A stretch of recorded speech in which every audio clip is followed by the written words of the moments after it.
Hey everybody, Hat Creature here.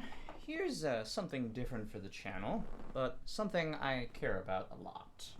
So, as most of you should know, I love Resident Evil. I played Resident Evil Village on my channel. I played, what was it, Resident Evil 3 Knife Only Inferno mode. Let's see. I played Resident Evil 1 Knife Only Invisible Enemies on the same run as well.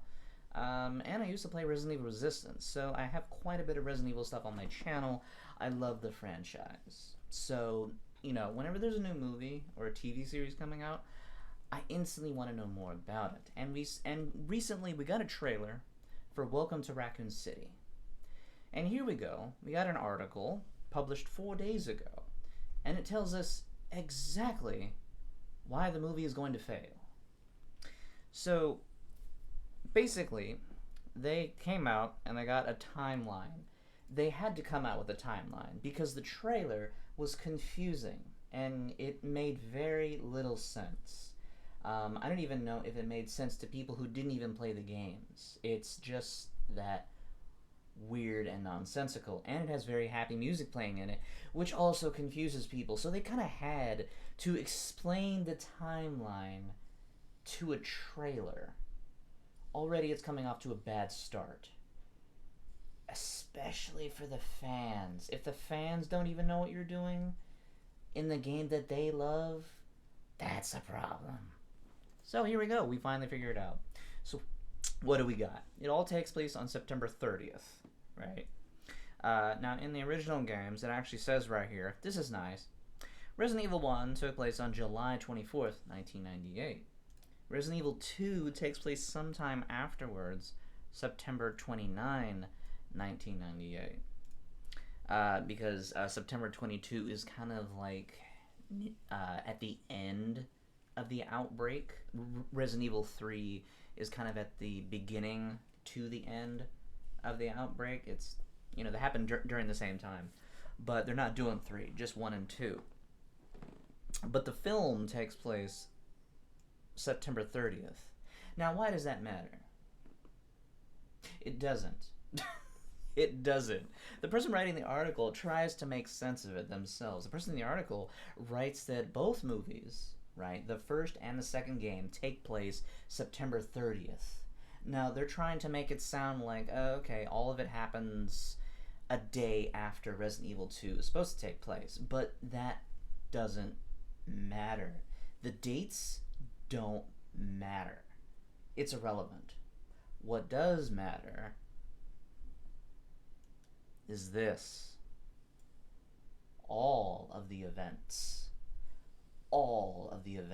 take place at the same time.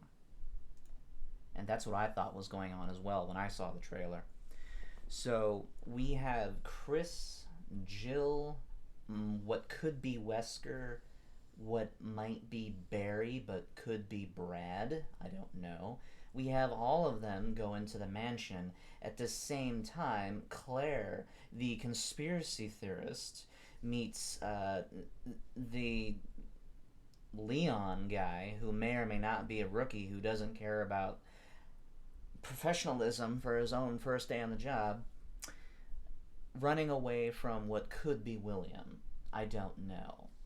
We do know they go to the police station, but all this happens at the same time, and that's wrong. That's stupid. So they basically just told us why the movie's going to fail. So no longer do we get, Chris and Jill, the power team, going through the mansion, figuring out everything that's going on, finding out that they've been betrayed. We don't get to see any of that. We don't get to see Claire wondering where her brother is. We don't get to see her, really searching, wondering why he's missing, why he hasn't come home yet, where has he gone, what's happening. She knew he was in the city, but then she never heard from him again, and that's why she went to the city. But no, they changed all of that. They just ruin Claire in the trailer. They make her a conspiracy theorist for some reason. They make her someone who has an out for Umbrella and she hates them for some reason. We don't know why. Because that's not who she is. before Resident Evil 2. We don't know anything about her before Resident Evil 2 because she doesn't even exist before Resident Evil 2. But for some reason, they changed her entire story for her to hate Umbrella, and for her brother Chris, who she absolutely adores, who trained her how to be a fighter. They made him not believe her. They just turned him against her. Oh, but it's fine because when he goes to the mansion with what might be Jill, find out she's right. Oh, on the same night. Amazing. What a revelation. That doesn't even have to happen. See, all of this is stupid. This is horrible. Resident Evil is one of the easiest video game franchises you could possibly turn into a film. It's so easy. They took in two incredibly simple stories that audiences would have a very easy time understanding because they already saw it in a different way already.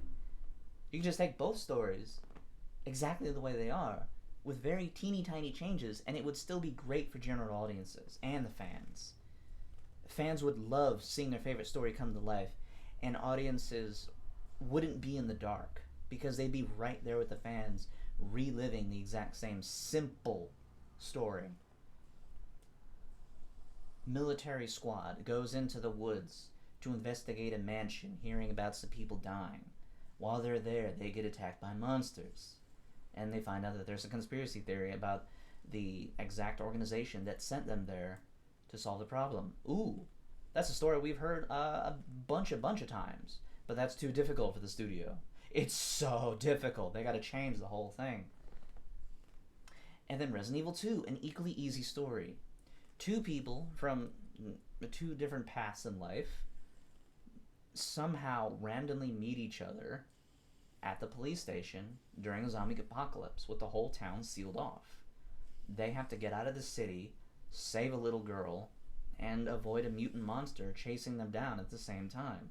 Incredibly easy, incredibly simple, and yet the studios decided to take both simple stories, mishmash them, ruin the backstories of every single character, and here we go, that's it. We don't know anything about Wesker. He doesn't even look like Wesker. It may not even be Wesker. He's not even in the article. It's not even in the article. Let's see, is there anything else? Let's see. I'm just seeing if there's anything I missed. Claire pressures her brother Chris to take the Alpha team and investigate the Spencer mansion. Claire. So they weren't even investigating murders. Claire, the conspiracy theorist, convinces her brother to investigate the Spencer mansion. Those are very specific words and a very specific motive that also says that Wesker is not involved. He may be there, but he's not the one who lured them there. Now he's damage control. It's not some grand plot that he planned. It's not some, huge secretive spy mission for him. No. If he is actually in the movie and he's still a bad guy, he's damage control. He's there to stop Chris from learning the secret. So they watered Wesker down as well, which they didn't have to either. So, yeah, they just butchered all the characters for no reason. And it was on purpose.